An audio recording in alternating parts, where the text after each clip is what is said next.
Hi guys, welcome back to my channel. I'm so excited to share my recent London food adventure with you. Just got back and let me tell you, it was a jam-packed 3 days filled with incredible food. In today's video, I'll be showing you my favorite food in London and taking you on a London food tour, showcasing all the amazing meals we ate in London. We had amazing fish and chips at the pubs, steak and ale pies. We went to a food hall in Kensington and had traditional English breakfast buffets at our hotel, and so much more. I rated the restaurants we ate at and also talked about what was good and what to order. Oh, if you have a food allergy, I'm happy to report that London restaurants are food allergy friendly. My son is allergic to peanuts and we had no problems. Almost all the restaurants have food allergy menus.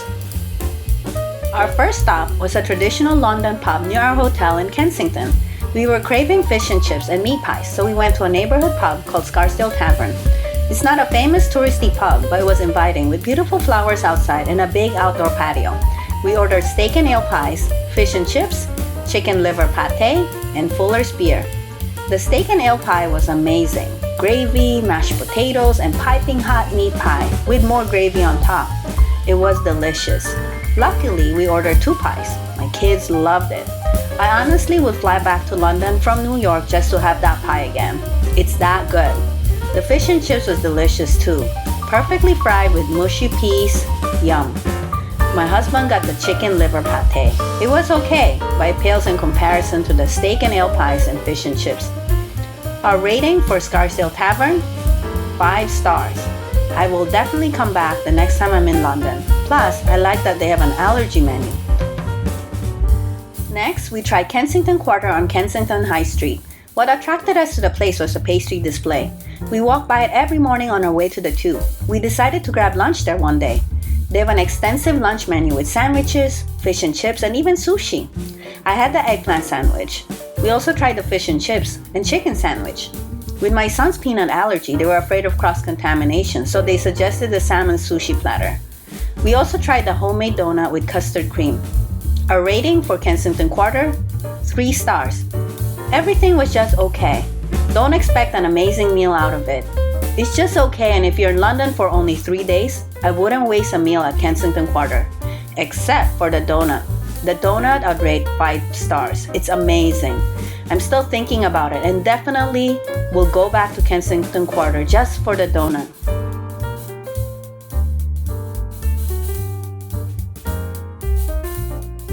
We continued our hunt for pub food. We stumbled upon a pub at the Sanctuary House called Ale and Pie, which is actually a chain of pubs in London. If you're taking the big bus, hop on, hop off bus, the Sanctuary House Ale and Pie pub is near one of the stops.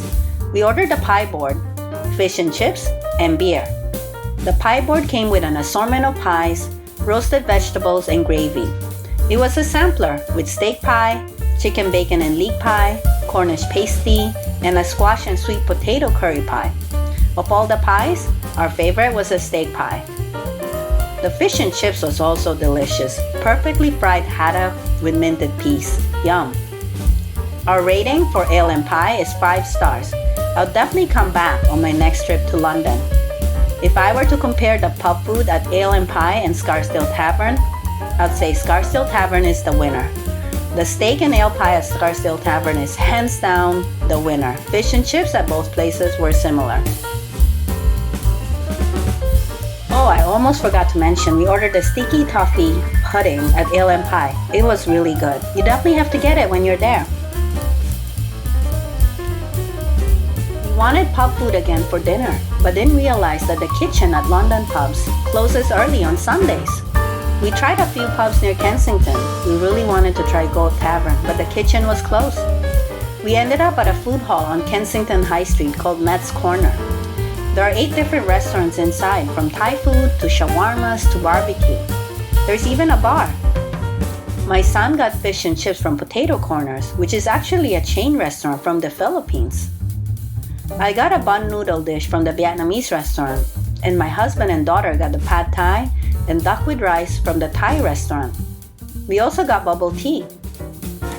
The bun noodle dish was alright, not amazing. I think the meat was just so-so. My son enjoyed his fish and chips from Potato Corners. But the winner is the Thai food. The duck with rice and the pad thai, they were so good. One of the best Thai food I've eaten in a long time. I'd say the pad thai was comparable to the pad thai I've had in Bangkok. The fried rice that came with the duck was really good too. Our rating for Med's Corner is a 5-star. Get the Thai food. If you're staying in Kensington and are craving for Thai food, Med's Corner is definitely worth a stop.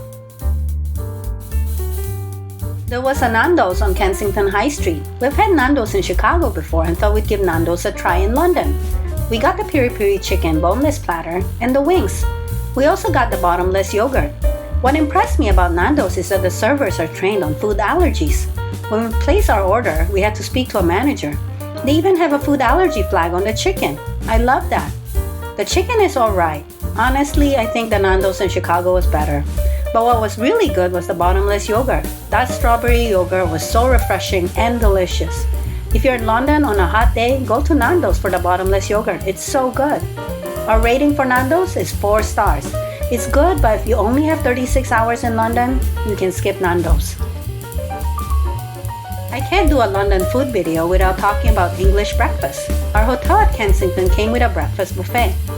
The breakfast buffet was extensive. It had many components of an English breakfast: beans, sausages, bacon, and mushrooms. It's missing the fried eggs, but they served scrambled eggs. Plus, they had other non-English breakfast food items like hash browns, waffles, hummus, and even guacamole. It was a smorgasbord of food. When planning your London vacation, definitely try to book a hotel with free breakfast buffet. Then you'll most likely get something similar to this. It's a great way to start the day. We also went to Marks & Spencer's food hall. I love the piri-piri chips. My son loved the chicken bacon sandwich. I like the prawn mayo sandwich. We're always stocking up on the wine gums from Marks & Spencer. If you're looking for an inexpensive lunch in London, definitely stop by Marks & Spencer's food hall and get the chicken bacon sandwich or the prawn mayo sandwich. They also have the same sandwiches at other London grocery chain stores like Waitrose. Why don't they have sandwiches like this in the US? I'm also including a few food items that are not easily found in the United States. First, we discovered the Starbucks Skinny Latte drink. You can get it at any local grocery store in London. If you see it, definitely get one. It's so good and refreshing. I wish they have this in the United States. We also ate a lot of Maltesers in London. Malteser is not available in the United States. It's these chocolate-covered balls. The inside is a fluffy biscuit wafer. We ate a lot of it. My son is allergic to peanuts and he could safely eat this. If you haven't tried it, you gotta try it. It's so good. In fact, we bought boxes of Maltesers back home.